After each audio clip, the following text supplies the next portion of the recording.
UKLO 1 year masters. No IELTS required up to 5 years visa. High visa success rate. నమస్తే. ఎన్నో ఆధ్యాత్మిక కార్యక్రమాలు మన ఛానల్లో ప్రసారం అవుతూనే ఉంటాయి. మీ నుంచి కూడా మంచి స్పందన లభిస్తుంది. మనందరికీ సుపరిచిత్రాలు ప్రతి నెల మనకి పలకరిస్తూనే ఉంటారు మాస ఫలితాల ద్వారా. డాక్టర్ ఆర్బి సుధ గారు, ప్రముఖ ఆస్ట్రాలజిస్ట్, లైఫ్ కోచ్. ఈరోజు అక్టోబర్ మాసానికి సంబంధించి రాశి ఫలితాలు తెలుసుకునే ప్రయత్నం చేద్దాం. అంతకన్నా ముందు అసలు వివిధ రాశుల వారికి, ద్వాదశ రాశుల వారికి గ్రహగతులు ఏ విధంగా ఉన్నాయి, ఎలా ఉంది పరిస్థితి, ఇవన్నీ తెలుసుకొని ఆ తర్వాత మేషరాశి వివరాలు తెలుసుకునే ప్రయత్నం చేద్దాం. నమస్తే మేడం. నమస్కారం అమ్మా. సో గ్రహగతులు ఏ విధంగా ఉన్నాయి ఈ మాసానికి, అక్టోబర్ మాసానికి అక్టోబర్ సంబంధించి? మాసానికి అంటే సంచారం జరుగుతూనే ఉంటుంది కనుక సో మనకి మోస్ట్ ఇంపార్టెంట్ ఏంటంటే అక్టోబర్లో ఇప్పుడు జరిగేది నేను చెప్పేది. అక్టోబర్ 9th మనకి జూపిటర్, గురువు ఏమో రెట్రోగ్రేడ్ అవుతున్నారు. రెట్రోగ్రేడ్ సంగతి మనం మాట్లాడుకున్నాం. అలాగే ఏంటంటే మార్స్ స్తంభిస్తున్నారు అనమాట. ఇవి రెండు మేజర్ ఈవెంట్స్ అక్టోబర్లో జరగనున్నాయి. ఇదేమో ఎండ్ ఆఫ్ అక్టోబర్ జరుగుతోంది మార్స్ స్తంభన. స్తంభన అంటే ఏంటంటే బేసిక్గా నీచగతి రావడం, అలాగే పాపగ్రహాలతో ఉండడం, అలాగే ఏంటంటే ఎనిమీ హౌసెస్లో ఉండడం. ఇప్పుడు ప్రస్తుతం ఏమో కుజుడేమో మనకి మిథునంలో ఉన్నారు, అలాగే కేతు మనకి కన్య, అలాగే రాహు ఏమో మనకి మీనం, అలాగే శని ఏమో రిట్రోగ్రేడ్లో మనకి కుంభంలో ఉన్నారు, కుంభశని అయ్యారు. అలాగే సన్ సంచారం మనకు మోస్ట్ ఇంపార్టెంట్. సన్ కూడా మనకి ఏంటంటే కన్యలో ఉన్నారు. ఆయనేమో ఏంటంటే అక్టోబర్ 2nd వీక్లో మారుతున్నారు అనమాట. ఎగ్జాక్ట్గా మనం చెప్పాలంటే 17th అక్టోబర్. అలాగే బుధుడు కూడాను మనకి తులాకు వస్తున్నారు, కన్య నుంచి తులాకు వస్తున్నారు, ఇద్దరు సన్ అండ్ బుధుడు. బుధుడు కూడా 10th అక్టోబర్ అలా వస్తున్నారు అనమాట. మళ్ళీ మోస్ట్ ఇంపార్టెంట్ మనం చూడవలసింది ఏంటంటే ప్రస్తుతం శుక్రుడేమో మనకి తులాలోనే ఉన్నారు. తులా నుంచి మనకేమో 13th అక్టోబర్ మనకేమో వృశ్చికానికి వెళ్తున్నారు అనమాట. మనకి మేజర్ గ్రహాలన్నీ మనం కవర్ చేసేస్తున్నాం. సో ఎప్పుడు లాగే ఏంటంటే కొన్ని రాసుల వారికి చాలా బాగుంటుంది, కొన్ని రాసుల వారికి ఏంటంటే అంత బాగుండదు. మిశ్రమ గతి అని కూడా మనం చెప్పలేము అనమాట, అంత బాగుండదు. ఎందుకంటే రెండు మేజర్ ఇప్పుడు ఏంటంటే మార్స్ అనేది, స్తంభన అనేది ఏంటంటే చాలా ఇబ్బంది పెడతాడు అనమాట.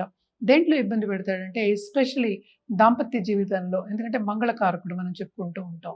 మంగళం అంటే ఏంటి, అన్ని పనుల్లోనూ మనకి మంగళం కావాలి. అంటే ఏంటంటే మనం అనుకున్నది సాధించాలి. సో అది కాకుండా దాంపత్య జీవితం కూడా ఎప్పుడు మనం మాట్లాడుకునేది మంగళ గ్రహం అంటే మార్స్ ఏమో అనుకూల పరిస్థితి ఉండాలన్నమాట. ఇవన్నీ లేనప్పుడు కొన్ని ఇబ్బందులు అనేవి తప్పవు. సో అక్టోబర్ మాసానికి ఇవి స్థితిగతులు అనమాట. చాలా చక్కటి వివరణ ఇచ్చారు మ్యామ్ గ్రహ స్థితిగతుల గురించి. ఇక తదుపరి రాశి సింహరాశి మ్యామ్. సింహరాశి వారికి ఏ విధంగా ఉంది అక్టోబర్ మాసం చెప్పండి. సింహరాశి వాళ్ళకి కూడా ఏంటంటే మనకి సింహానికి అధిపతి ఏమో మనకి తెలుసు సూర్యుడు. సూర్యుడు 2వ ఇంట్లో ఉన్నారు. అందులో ఏంటి 2nd లార్డ్ ఎగ్జాల్టేషన్లో ఉన్నారు, అంటే మెర్కురీ అక్కడే ఉన్నారు అనమాట. కేతు ఉన్నప్పటికీను ఇవి రెండు గ్రహాలు కూడా స్ట్రాంగ్ గ్రహాలు కనుక తప్పక ఏంటంటే ఫైనాన్షియల్గా వీళ్ళకి అంటే స్టేటస్ పెరుగుతుంది. అలాగే గవర్నమెంట్ రంగంలో ఉన్న వాళ్ళకంతా చాలా బాగుంటుంది. మనం మాట్లాడుకోవాల్సిన పొలిటీషియన్స్కి కూడా ఏంటంటే వాళ్ళు ఏదైనా బయట ఇచ్చి ఉంటే, ఒక అమౌంట్ ఇచ్చి ఉంటే తప్పక వచ్చే ఛాన్సెస్ ఎక్కువ కనిపిస్తున్నాయి.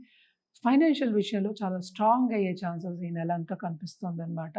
అండ్ ఆల్సో ఈ రాశికి మనం చూసామంటే ఇప్పటికీ 11th మార్స్ సంచారం జరుగుతోంది. అది కూడా ఏంటంటే 9th లార్డ్ అనమాట. సో భాగ్యం అనేది చాలా బాగుంది. అంటే ఆపర్చునిటీస్ అనేవి బాగా వస్తాయి, ఎస్పెషలీ కెరియర్ రంగంలో. ఆపర్చునిటీస్ వస్తే ఇంకేముంది, మనకి సేవింగ్స్ ఉంటుంది, ఇన్వెస్ట్మెంట్స్ ఉంటాయి. ఇన్వెస్ట్మెంట్స్ అంటే ఒకటి ఖరీదైన వస్తువు కొనుక్కోవడం కానీ, ఇచ్చి పుచ్చుకోవడం కానీ తప్పక జరుగుతుంది. ఇవన్నీ బాగున్నాయి అని చెప్పుకోవాలి సింహరాశి వాళ్ళకి. కానీ second half of this month especially 17th తర్వాత మనకి సన్ ఏమో 3rd హౌస్కి మూవ్ అవుతున్నారు. సో తప్పక వీళ్ళు తోబుట్టువులకి ఈ టైంలో బాగుంటుంది, వాళ్ళు షైన్ అయ్యే ఛాన్సెస్ ఎక్కువ కనిపిస్తున్నాయి అన్నమాట. అలాగే 3rd లార్డ్ ఏమో మనకి 4th కూడా మూవ్ అవుతున్నారు towards second half of this month. అంటే శుక్రుడు మూవ్ అవుతున్నాడు. సో శుక్రుడు సన్ కలయిక కొద్ది రోజులు అక్కడ మనకి ఉంటుందన్నమాట. సో అది కూడా చాలా బాగుంటుంది, ఎస్పెషల్లీ వాళ్ళ పార్ట్నర్స్కి బాగుంటుందనే చెప్పుకోవాలన్నమాట. పార్ట్నర్షిప్ బిజినెస్ చేసే వాళ్ళందరికీ విస్తరింపు అనేది జరుగుతుంది. వాళ్ళు ఎక్స్ట్రా వేరే ఏదైనా చేసుకోవాలి అంటే వేరే బిజినెస్లు పెట్టాలి అనుకున్నప్పుడు కూడా ఇది చాలా మంచి తరుణం. Especially first half of this month చాలా బాగుంటుంది, ఎంజాయ్ చేస్తారు. అలాగే వీళ్ళకి ఏంటంటే స్పిరిచువల్ పాత్ మీద ఎక్కువ మక్కువ అనేది చూపిస్తారు. అండ్ ధర్మక్షేత్రాలు సందర్శించే ఒక యోగం అనేది మనం చూస్తున్నాం అనమాట ఈ నెల. సో బాగుంటుంది. ఎలాగో పూజలు ఉన్నాయి, నవరాత్రులు వస్తున్నాయి కనుక తప్పక దాంట్లో కూడా చురుగ్గా పాల్గొంటారు. అండ్ ఆల్సో మనం చూసాము అంటే స్టూడెంట్స్కి especially second half of this month shine అయ్యే ఛాన్సెస్. ఎందుకంటే కష్టపడాలి, కరేజ్ అనేది ఇస్తాడు. కరేజ్ ఉంటే ఇంకేముంది, అన్నీ ఈజీగా జరుగుతాయి అన్నమాట. మన పరిహారాల విషయానికి వస్తే కనుక తప్పక సండే ఆదిత్య హృదయం చదువుకోవడం చాలా మంది, ఎందుకంటే హెల్త్ కొంచెం సెన్సిటివ్ అయ్యే ఛాన్సెస్, అంటే కేతుతో పాటు ఉన్నారు కనుక blood related issues, especially stomach related issues వచ్చే ఛాన్సెస్, డైజెస్టివ్ అనుకుందాము. సో ఈ ఇష్యూస్ వస్తాయి కనుక తప్పక వీళ్ళు కొంచెం జాగ్రత్త పడడం అనేది మంచిది. అలాగే దాంపత్య జీవితంలో కొంతవరకు అనుకూల పరిస్థితి అనేది నెలకొంటుంది కనుక, అంటే మిస్అండర్స్టాండింగ్స్ అనేవి తప్పవు, డిసగ్రిమెంట్స్ తప్పవు, కానీ కూడాను కొంతవరకు ఊరట అనేది ఈ నెల కలుగుతుంది ఈ రాశి వాళ్ళకి. సో బాగానే ఉంటుంది. అండ్ ఆల్సో ఈ రాశిలో ఉన్న వాళ్ళు ఎవరైనా పెళ్లి చేసుకోవాలి, పార్ట్నర్ లవ్ రిలేషన్షిప్లో ఉన్న వాళ్ళందరికీ కూడా మంచి సూచనే. Especially first half of this month మనం 17th 18th వరకు అని చెప్పుకోవచ్చు. మిగతావి కూడా కొంత బాగానే ఉన్నాయి. So especially towards end of this month ఎక్కువ అవుతాయి అవన్నీ మిస్అండర్స్టాండింగ్స్. అండ్ ఆల్సో హెల్త్ విషయం మీద కొంచెం ఖర్చు పెట్టే ఛాన్సెస్ ఎక్కువ కనిపిస్తున్నాయి towards end of this month. So health విషయం జాగ్రత్త పడాలి అనేది సూచన అనమాట. సో పరిహారాల విషయానికి వస్తే కనుక మనకి ఆదిత్య హృదయం ఇందాకనే చెప్పాను, ఆదిత్య హృదయం చదువుకోవడం మంచిది సండే. అలాగే ఏంటంటే దుర్గాదేవికి అలాగే శక్తికి నిత్యం పూజ చేయడం మంచిది. వీళ్ళు మాత్రం ఎస్పెషల్లీ గోవుకి బెల్లంతో చేసి, అలాగే వీట్ ఫ్లవర్తో ఏదైనా సరే ఏదైనా చేసి పెట్టడం ఆహారం.